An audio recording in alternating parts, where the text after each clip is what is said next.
How absolutely terrifying. People running for their lives to escape the damage. It's a live earthquake. You can see the floors trembling and the rocks are falling down in Sumner, just outside Christchurch.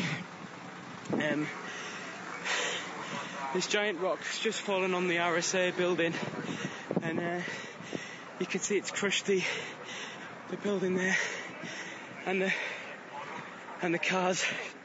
Panic and confusion as a strong earthquake hits New Zealand's second biggest city of Christchurch, a quake measuring 6.3 on the Richter scale.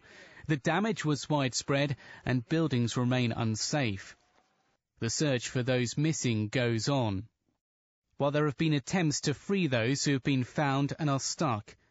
The death toll is likely to rise further, according to officials.